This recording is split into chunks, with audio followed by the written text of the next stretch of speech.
Hello everyone, you're now with me, Ruben Gomez, for the Nightline. Let's moving on to the news.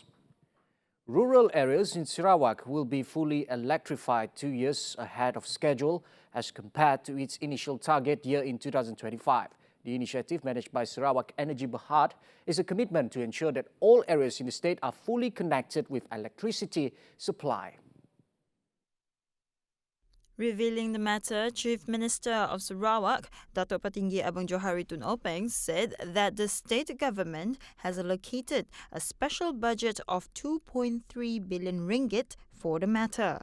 He also commented through the state's own funds, those in rural areas are able to enjoy electricity supply, particularly in longhouses, villages as well as rural schools.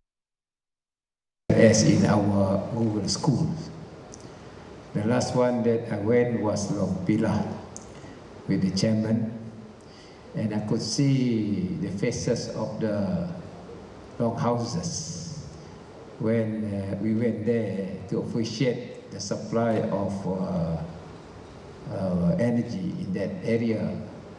The school are bright, at least students are able to study and they're not in the dark. And from the faces you can see how grateful they are with the supply of electricity to their areas. And understand that by 2022 or 23, SEB can cover 100% of energy supply to rural areas. With that, thank you. Abang Johari said this at the Sarawak Energy Vendor Appraisal Awards 2020 held at Borneo Convention Centre, Kuching on Monday.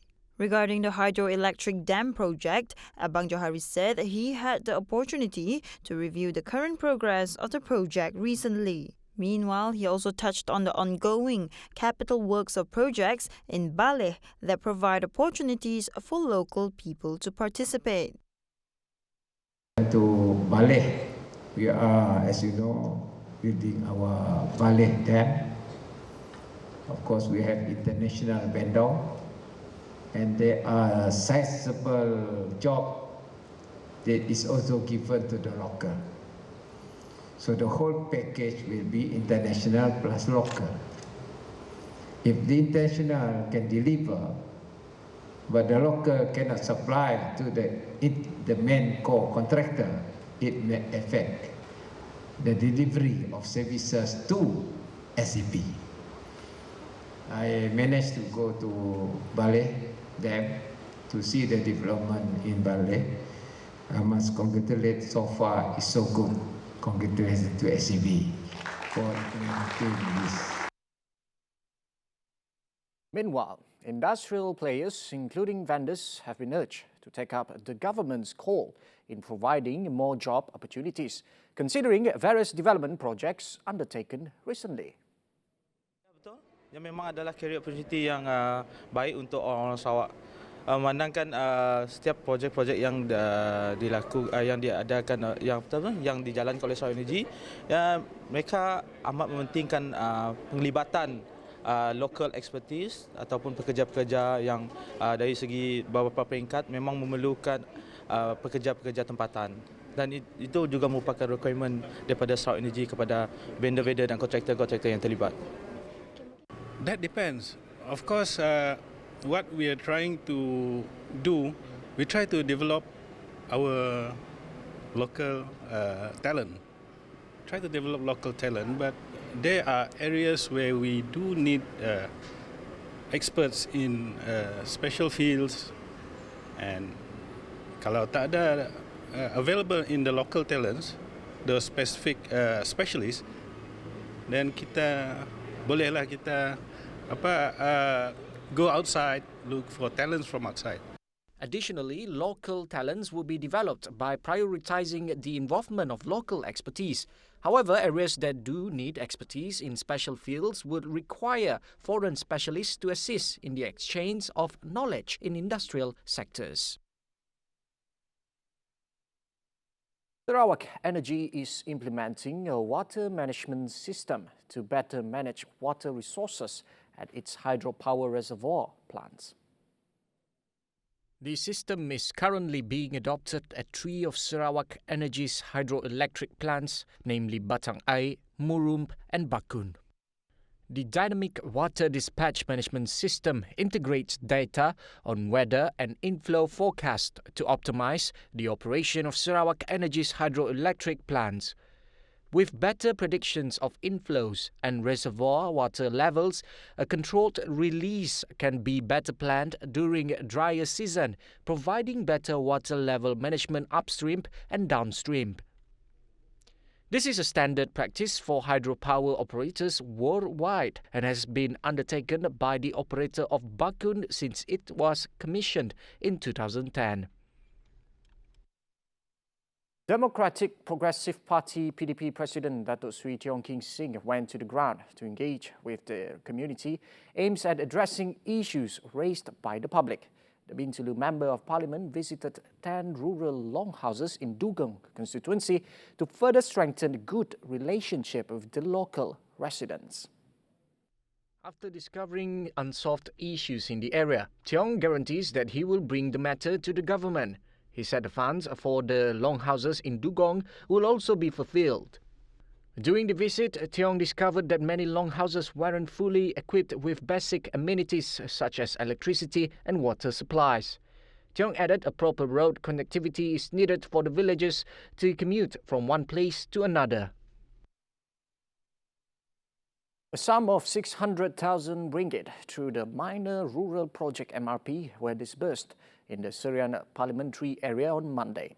The 52 recipients comprises of individuals and organizations, including excellent students, were presented by Member of Parliament Datuk Sri Richard Riot Jaim. According to Riot, it is the 9th series in 2020 on the distribution of the grant to the Village Development and Safety Committee or JKKK organization, Mothers, Parents and Teachers Association or PTA, schools, churches, mosque and temple. He added that among the recipients for educational assistance are 4 students who will continue their studies. Welcome back. The government will continue to cultivate an ecosystem that enables businesses to thrive and make Malaysia an attractive investment destination. Prime Minister Tan Sri Muhyiddin Yassin, without making COVID-19 as an excuse for insularity and inward-looking policies, the government would also pursue policies that ensure favourable market conditions for Malaysian exports. Truly, as a developing country with strong global linkages, Malaysia is a firm believer of free, fair and open trade and investment. As a Prime Minister, I wish to take this opportunity to offer my ardent assurance that Malaysia was, is and will always be a country that is pro-business, pro-trade and pro-investment. He said during his speech at the virtual World Chinese Economic Summit. He added, with the right policy tools, targeted intervention measures and novel public-private partnership ideas, Malaysia could successfully combat the pandemic and promptly weather the resulting economic crisis. We must therefore explore all possibilities in this space so as to enable us to swiftly put in place a system that allows us to strike a delicate balance between our health priorities and our economic needs. Right. The Ministry of Health Malaysia, MOH, has given priority to medical and dental officers from Sabah, Sarawak and Labuan for permanent appointments to serve in their respective home states. Health Minister Datuk Seri Dr. Adham Baba said, based on records, 174 Sarawak-born contract medical officers were eligible to be considered for permanent appointments for the 2016 and 2017 cohorts. Daripada itu, 108 orang anak Sarawak dapat latihan tetap. Untuk pergigian, seramai 85 anak kelahiran Sarawak, 50 orang daripada anak kelahiran Sarawak telah pun dilantik sebagai pegawai pergigian tetap. Terima kasih. Proses penilaian bagi tujuan pelantikan tetap dibuat sepanjang tempoh latihan siswazah bagi pegawai perubatan atau khidmat wajib bagi pegawai pergigian. Pegawai dinilai oleh penyelia dan pakar yang membimbing pegawai dalam tempoh latihan siswazah dan khidmat wajib. Semua pencapaian semasa latihan siswazah dan khidmat wajib pegawai akan dikumpul dan disaring oleh program dan kemudiannya dinilai oleh jawatankuasa pemilihan lantikan tetap di peringkat Ibu Pejabat KKM. Ini bagi memastikan proses penilaian dan pemilihan dilaksanakan dengan telus dan adil. Dr. Adham said medical and dental officers who were appointed on the contract basis for the purpose of undergoing graduate training or compulsory service at the ministry could be considered for permanent appointment subject to appointment conditions as well as vacancies. He said the evaluation process for permanent appointments was conducted while the candidates were undergoing graduate training for medical officers and compulsory service for dental officers. And here are the COVID-19 development nationwide. The Health Ministry announced 2,018 new COVID-19 cases nationwide, the third highest in the day since the pandemic hit Malaysia.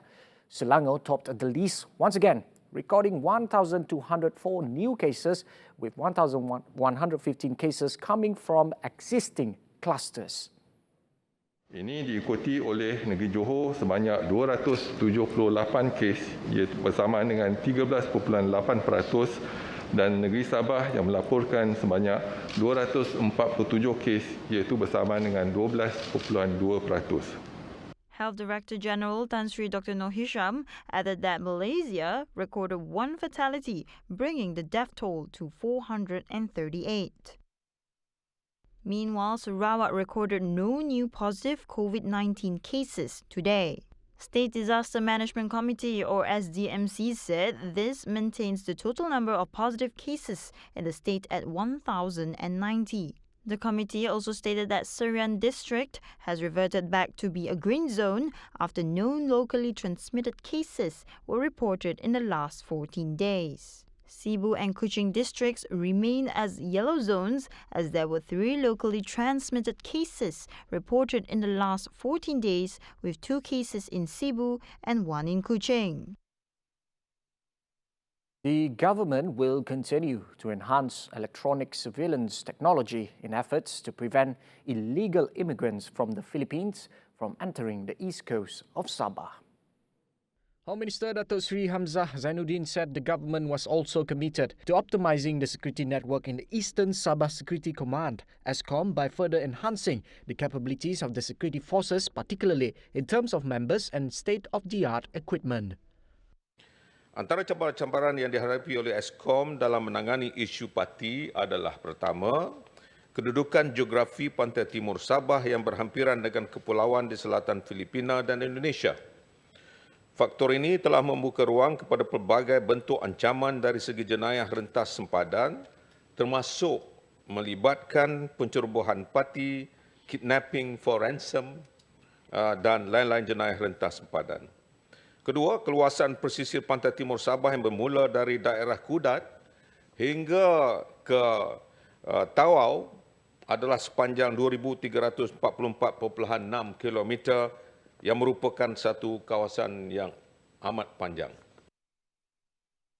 Hamzah said the existence of many islands in Sabah's east coast waters, namely around 307 islands, allows migrants from the southern Philippines to hide in the islands in order to avoid being detected by the Malaysian authorities before entering the country's waters illegally.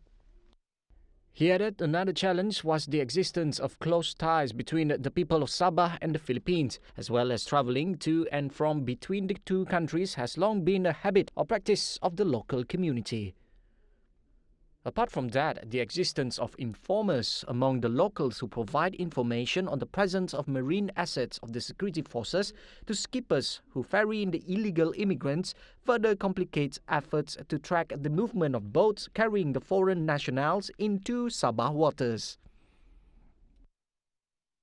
A total of 2.699 million teaching and learning sessions at home were implemented on 17th to 30th November. According to Deputy Minister of Education Muslim Yahya, the learning session involved teachers, primary and secondary school students under the Ministry of Education Malaysia. The overall percentage comprises of 64% on online teaching and learning, 17% offline, while the other 19% is a combination of both. Pelaksanaan PDP secara dalam talian dapat membantu meningkatkan kemahiran dan kecakapan murid dalam penggunaan ICT. Pembelajaran secara dalam talian juga membolehkan murid meneroka berbagai kaedah dan pendekatan untuk mendapatkan maklumat dan mengaplikasikan teori yang dipelajari. He said this during the Dewan Negara sitting on Monday. Online learning approach is also the most used method during the implementations of Movement Control Order, and which reaches up to almost 70.96%. Furthermore, the ministry is also trying to increase internet access while providing device access and ownership among students in national schools, including Sabah and Sarawak, to further strengthen online teaching and learning sessions. Right, welcome back. The aspect of people's data security is the government's main focus in developing the National Digital Identity Framework. Communications and Multimedia Minister Dr. Saifuddin Abdullah said the ministry would ensure trust among the people towards technology before moving to undertake digital transformation. Kita menggunakan apa saja teknologi yang sesuai dan yang terkini. Namun demikian, secara detailnya ini masih dibincangkan dan oleh kerana ia melibatkan urusan-urusan kerajaan dan juga perkara-perkara yang melibatkan keselamatan rakyat, maka di samping ia diterajui insya-Allah oleh Kementerian Dalam Negeri, ia juga harus dilaksanakan misalnya untuk memastikan tidak berlaku ketirisan data dan sebagainya. National Digital Identity is an electronic verification of an individual's identity based on the biometric characteristics such as fingerprints, face recognition, iris, and demographic information such as names and dates of birth. Saifuddin said a task force has been formed to find the best solution in terms of data security, led by the Malaysian Administrative Modernisation and Management Planning Unit in collaboration with Malaysia's National Cybersecurity Agency and Cybersecurity Malaysia. In this present day, agriculture can bring profits to all individuals. Hard work and determination brings fruitful effort. This is the story of Marsun Sanggin Ma'o, graduated with honours in the Bachelor of Human Resource Development from University Malaysia Sarawak Unimas, who is now pursuing modern agriculture as his passion. Saya mulakan projek mitigasi ini dalam 3 tahun setengah. Macam tu lah. Saya mula pertengahan tahun 2 tahun yang lepas. Marlson is actively involved in modern agriculture through the fertigation method. He was proud that his effort brings good result and generate lucrative income through his online business, selling chilies, ginger, golden melon, and many more. His advice is to be persistent and patient. Pemuda-pemuda ataupun belia-belia yang ada minat nak mulakan fertigasi ni, bagi saya, kalau boleh kita teruskan dan sentiasa berdisiplin dan minat tu mesti ada. So, kalau minat tu masih ada, tak ada, memang tidak dapat lah. Kalau macam gagal 1 season ke, 1 tahun tu, 2 tahun tu kalau gagal, teruskan je. Jangan putus asa. So, pertanian ni kita sentiasa belajar. Macam saya ada ajar orang yang baru, lepas tu saya pun masih lagi belajar dekat orang yang sudah lama-lama.